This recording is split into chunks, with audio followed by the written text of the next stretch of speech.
Christmas ആഘോഷവുമായി ബന്ധപ്പെട്ട് ധാരാളം വെളിച്ചങ്ങളുടെ നടുവിലായിരുന്നു നാം ചില ദിവസങ്ങൾ.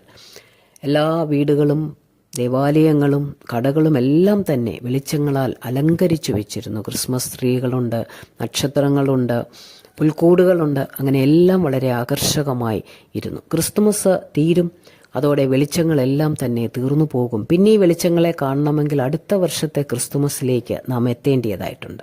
യേശു ജനിച്ച സമയത്തും പല വെളിച്ചങ്ങൾ ഉണ്ടായിരുന്നു. ആട്ടിടയന്മാർ വെളിമ്പ്രദേശത്ത് ആടുകളെ മേയിച്ചുകൊണ്ടിരിക്കുമ്പോൾ തങ്ങളുടെ കുളിർ മാറുവാൻ അവർ തീയിട്ടു.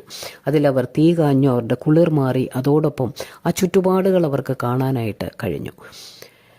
അവർ ഉറങ്ങിക്കിടക്കുമ്പോൾ ആകാശത്തൊരു വലിയ വെളിച്ചം അവർ കണ്ടുണർന്നു. ആ വെളിച്ചത്തിൽ നിന്നാണ് ദൂതന്മാർ പറയുന്നത് സർവ്വജനത്തിനും ഉണ്ടാകാനുള്ള മഹാസന്തോഷത്തെക്കുറിച്ച്.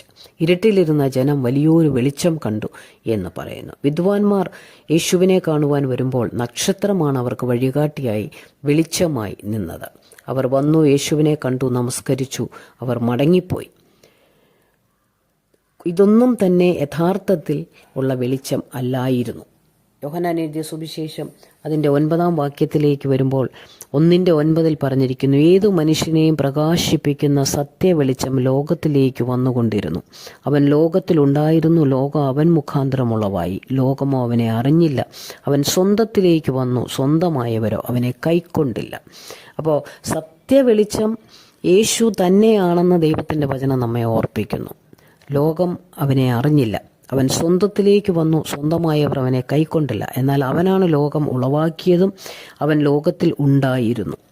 അപ്പോൾ ഈ ഒരു സത്യവെളിച്ചം നമ്മളുടെ ജീവിതത്തിലാണ് വരേണ്ടത്. ക്രിസ്തുമസിന് നമ്മൾ ആഘോഷിക്കുമ്പോൾ നമ്മളുടെ ഹൃദയത്തിൽ ഈ സത്യവെളിച്ചം വസിച്ചെങ്കിൽ മാത്രമേ ക്രിസ്തുമസ് കഴിയുന്ന നാളുകൾ മുതൽ അടുത്ത ക്രിസ്തുമസ് വരെ നമുക്ക് ജീവിതമുണ്ടെങ്കിൽ ജീവിതത്തിൻ്റെ എല്ലാ സാഹചര്യങ്ങളിലും ഈ വെളിച്ചമാണ് നമ്മെ നയിക്കേണ്ടത്. ഈ വെളിച്ചത്തിലാണ് നാം വസിക്കേണ്ടത്.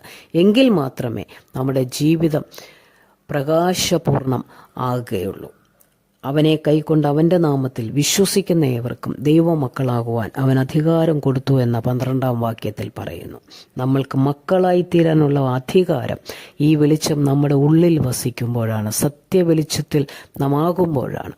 അതുകൊണ്ട് അതേ സത്യവെളിച്ചത്തിൽ നമുക്കും ജീവിക്കാം. യേശു നമ്മുടെ ഉള്ളിൽ വാഴട്ടെ. പുതിയ വർഷത്തിലേക്ക് നാം പ്രവേശിക്കുമ്പോൾ ക്രിസ്തുമസ് കഴിഞ്ഞ് യേശു നമ്മുടെ ഉള്ളിൽ വസിക്കുന്നതുകൊണ്ട് അതേ വെളിച്ചത്തോടെ പുതിയ വർഷവും നമുക്ക് ജീവിതം ആരംഭിക്കാം. ദൈവം നമ്മെ അതിനായി സഹായിക്കും.